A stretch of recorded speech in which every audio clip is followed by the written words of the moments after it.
What up? I'm fixing my hair. Yeah!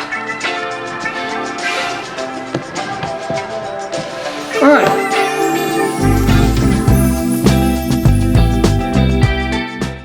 Yeah. Well, good evening. We've been away for a little bit, just for the holidays, but we're back. We actually been busy ourselves around the homestead. Hopefully we'll be able to show you guys in the next upcoming videos of what we've done. But today's video is going to be all our top 5 things you should know before owning a pigs, right? Yeah. All right. So these are in no particular order, but I asked my wife, what's her top 5 things that she would have known before owning pigs? Yeah. So, number 1, I wish I would have known. Okay, looking back, now I already gave him the list. So I'm thinking in my mind, number 1, the most terrifying thing that happened is the pigs got out. And if you watched our channel, you saw them escaping, or the after of when they escaped. So what to do when they escape, I think would be my number 1. I think, yeah, definitely. It's one of those things where you can't really plan for it, but you should, right? You should always have plan A, Yeah. B, C, and D, because sometimes plan B doesn't work and plan C doesn't work. So there was a lot of times, you know, during the life cycle of our pigs where we had to just improvise. And again, that's homesteading, right? Yeah. Just improvising everything. So we were like watching all these YouTubers, and they've got their pigs on hot wire, and it's like 2 little strands, and they're holding them in, and it's great, and the pigs are trained. And we went to a farm, you know, an hour away, and that's, you know, their pigs were trained, no problem. They were out in the forest when nobody's watching them with this hot wire, and they never got out.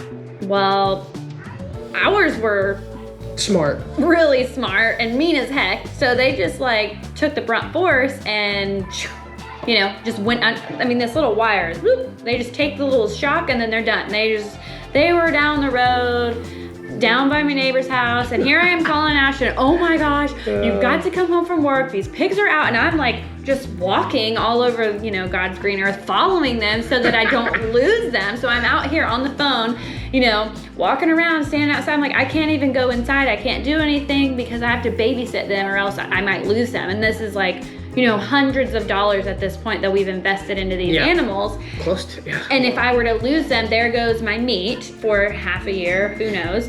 And then we've already, you know, have a person who wants to buy the pig from us. So then there goes their meat that they were expecting. So it was pretty terrifying, and they're strong and they will knock you over. Yes. So I could go on, but I know we've got more. Let me fix this real quick because it's bothering me. Yeah. Which brings us to, it's still bothering me. The cost. No, how smart they are. Yeah, they're very smart. Like, when we say smart, like for an animal, they're stinking smart. Yeah, they're very smart. Like Scarlett said, you know, they took the brunt force and then they just charged right through the rest of the fence, because all electric fence is on a pulse, right? Yeah.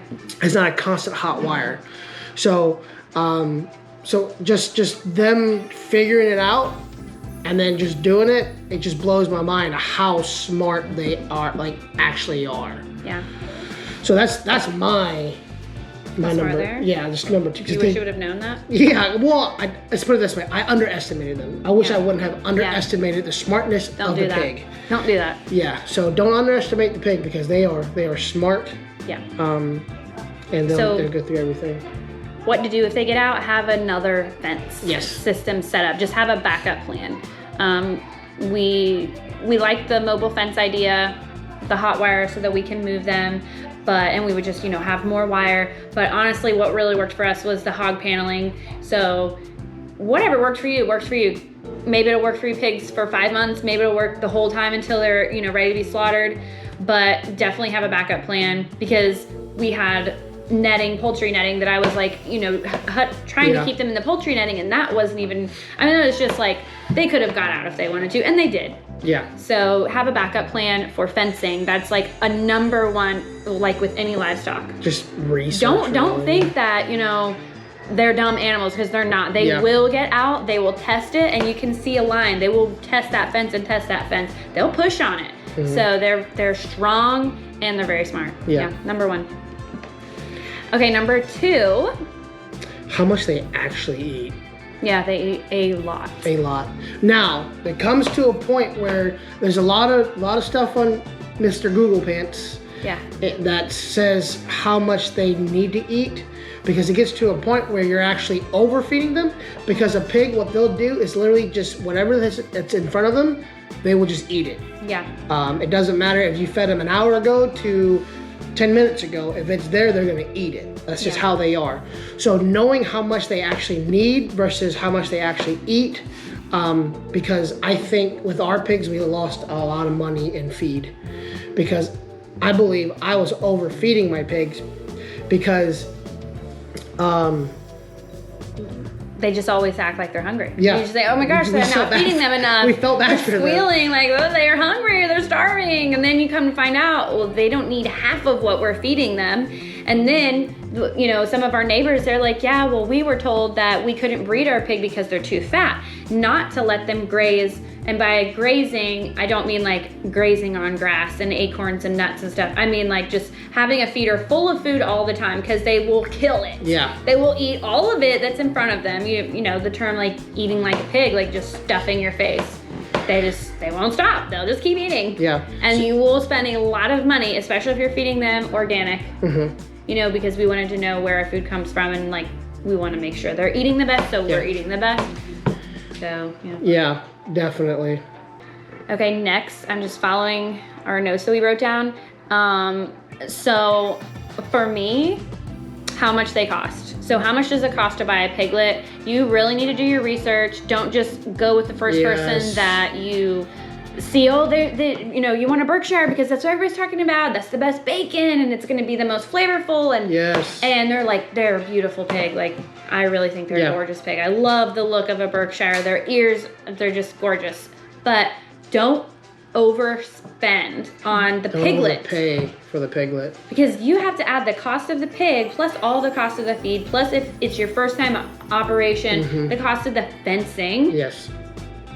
So everything adds up, and definitely keep notes and keep track so that you can the following time maybe see where you can cut costs. But how much to spend on a pig, because I feel like we overpaid. I'm not gonna say how much we paid for, but probably I know for a fact we overpaid, because I would have gotten the same pigs, the same Berks, not even half the cost, maybe a little over a quarter of the cost of what I paid for my pigs. Okay.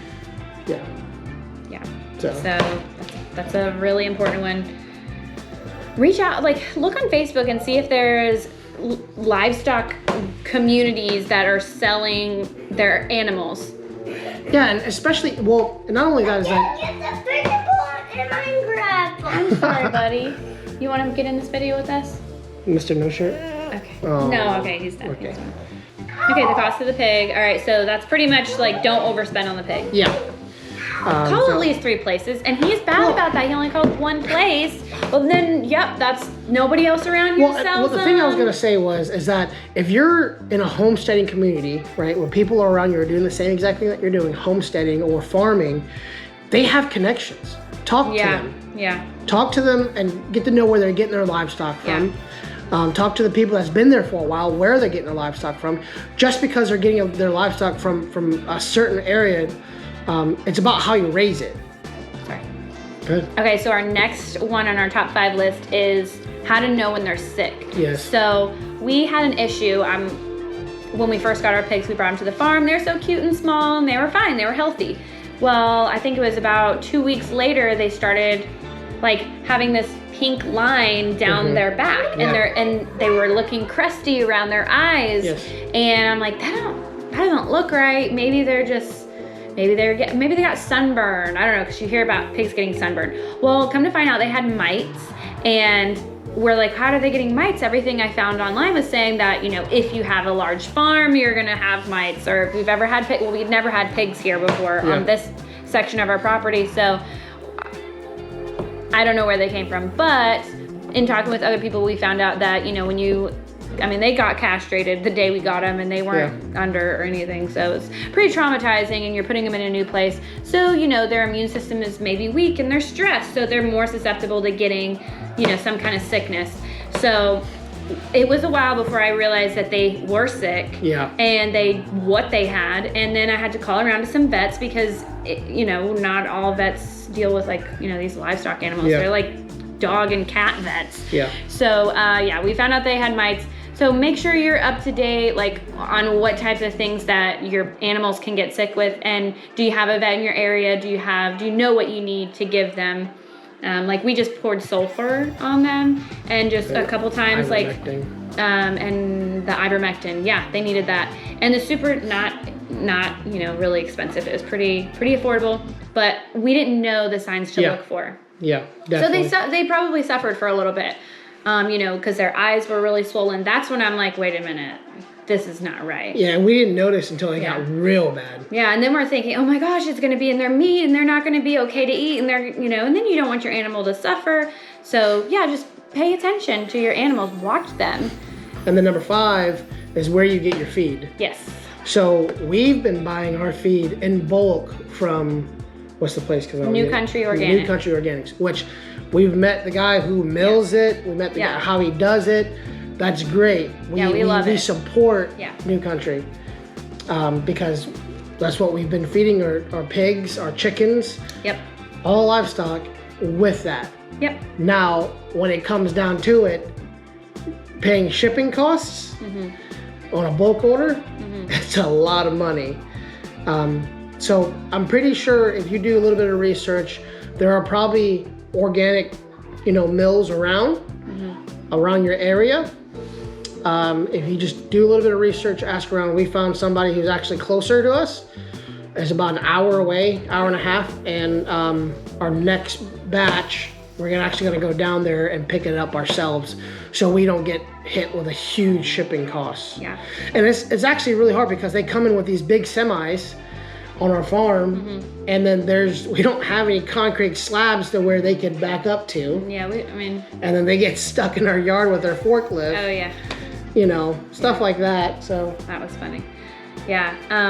You know, I love New Country Organics, and I would continue to purchase them. I probably will still purchase things from them, but we did find a local person here an hour away from us in St. Augustine, and pretty comparable. Now, I'm not gonna say they're as good, but local, and you wanna support local, and they've got the kelp in there, and they've got the other minerals in there, and soy-free, so that was a big thing for us, because what you feed your animal, the saying, you are what you eat eats, and it's very true.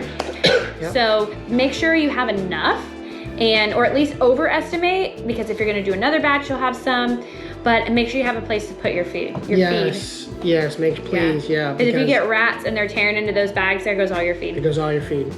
So make sure you figured out where, fencing first, number 1 before you even get the animal, and we're so bad about that. We'll go and buy chickens and we don't even have anything to put them in, okay? And I know you guys do that too, okay? Because it's exciting. It's an exciting thing to do. You're getting a new livestock. You're putting it on the farm. But then we also forget about the pre-steps of what we need to do before we actually get to where we're going. So, but it's all a learning process, and I know you guys will do great. If you guys have any suggestions, or if you have pigs and have a number 1 that we didn't list, put it in the comments below. We'd love, you know, to share ideas, because we just learn from our neighbors. We learn from watching YouTube. We learn from talking to, you know, people down the road. So yeah, we're just all here to share and grow and learn together. Yeah. So yeah. All right, guys. Well, hope you enjoyed this video, and thanks for, you know, watching us, because that's cool. Sorry we've been gone for so long. It's just the holidays. We had family in town. Yeah. Do we have family in town? Yeah, we did. Last Thanksgiving we had family in town. Yeah. Right? I don't know. But see, all our holidays are just blending together. But we're just busy. Yeah, we're just really busy. I had a job change. Went back to my old job. I feel like this video is getting really long. It is really long. But just Wyatt's telling me to get off. But see you guys next time. God bless. I love you guys. Thanks for watching. Bye. Bye.